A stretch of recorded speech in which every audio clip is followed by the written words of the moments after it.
जिस बिंदु से मनुष्य का उदय होता है उसी बिंदु पर मनुष्य पूर्ण होता है। दूसरा वाक्य था जयति लीलियति, जल से उत्पत्ति होगी और जल में ही पूर्णता होगी, लेकिन सबकी पूर्णता नहीं होगी। कौन बचेगा? जो शेष बचेगा वही अगली सृष्टि का निर्माण करेंगे। अब उसमें आपको सृष्टि के निर्माण में जो विभिन्न युगों की संकल्पना है या हाइपोथेसिस है, उसमें एकदम मत उलझ जाइए, जाकर धीरे धीरे धीरे धीरे उलझिए,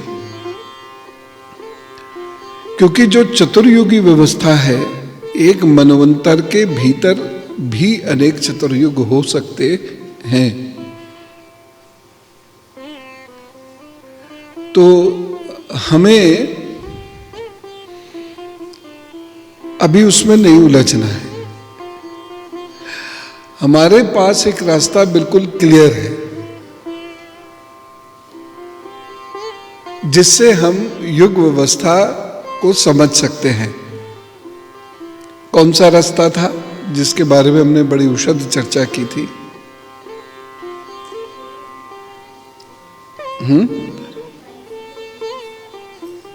हाँ, पेड़ के जो तने में जो सर्कल्स होते हैं उससे एज पता लगती है जी।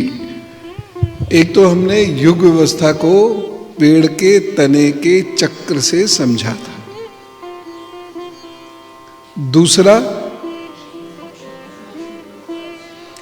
पशु पक्षियों के शरीर रचना से समझा था। तीसरा मौसम के अनुसार।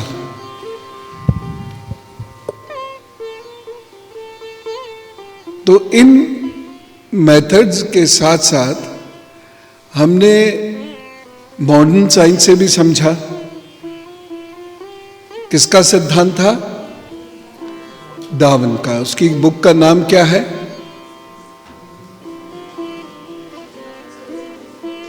Origin of species.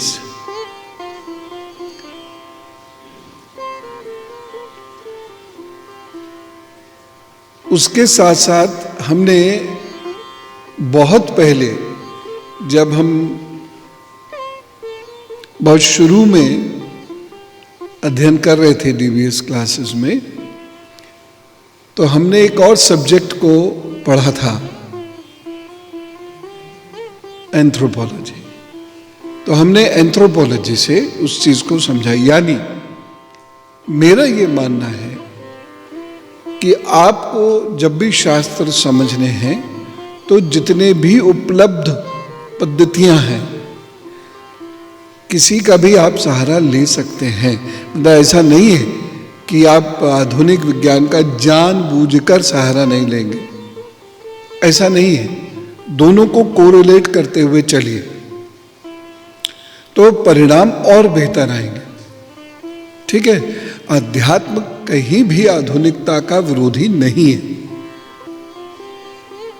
ठीक? तो इस प्रकार से हमने धरती कैसे उदय हुई, धरती कैसे पली बढ़ी,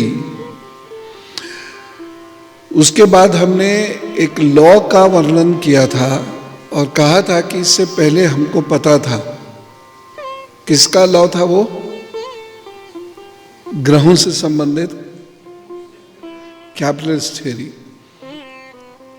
केपलर की ऑर्बिटल थ्योरी का हमने जिक्र किया था कि पैराबोलिक स्पीड से सारे प्लैनेट्स घूमते हैं। लेकिन इससे कहीं पहले हमारे पास यह ज्ञान था जो आर्यभट्ट के सूर्य सिद्धांत में है, जो ज्ञान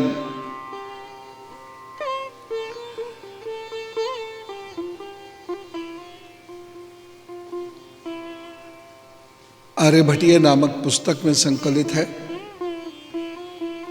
इसके भी अगर आप पूर्व में जाते हैं तो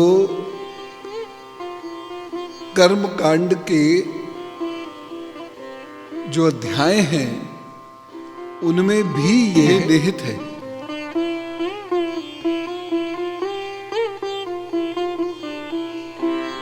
जैसे जब हम पूजन करने बैठते हैं तो पुरोहित जी नवग्रह उपासना कराते हैं। आप लोग प्रतिदिन वो श्लोक बोलते हो, ब्रह्मा मुरारी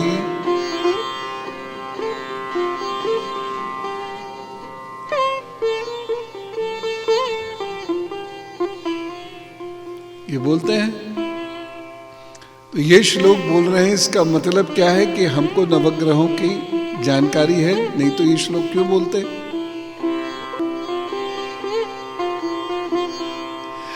मायावी किसको कहा गया है आकाश में या अंतरिक्ष में? राहु को। तो यानी हमें छायाओं के बारे में भी पता है। जो चंद्रमा की छाया हैं दो, ऊपरी छाया राहु, निचली छाया केतु।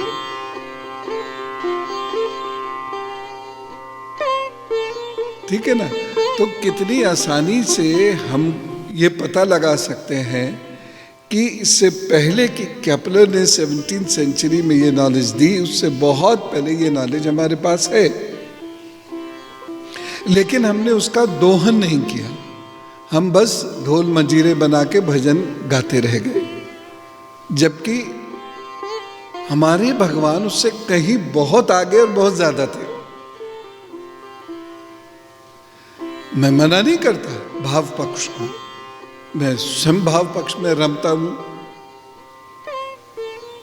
लीला पक्ष में मैं स्वयं डूबता हूं, लेकिन इसके इतर भी जो श्री कृष्ण का स्वरूप है, इसके इतर भी जो भारतीय संस्कृति का स्वरूप है, उसकी गहराई से समझ होना हर सनातनी का कर्तव्य है।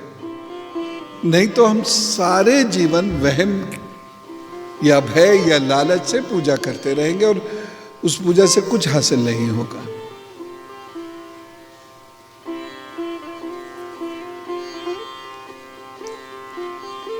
तो जिस बिंदु से उदय हो रहा है उसी ही बिंदु पर मृत्यु होगी, और यही हम कैलकुलेट कर लेते हैं और व्यक्ति की मृत्यु का प्रेडिक्शंस कर सकते हैं। जरूरत क्या है ये एक अलग बात है, करना नहीं है, क्या फायदा, उससे होगा क्या, लेकिन कर सकते हैं। सिद्धांत स्पष्ट है।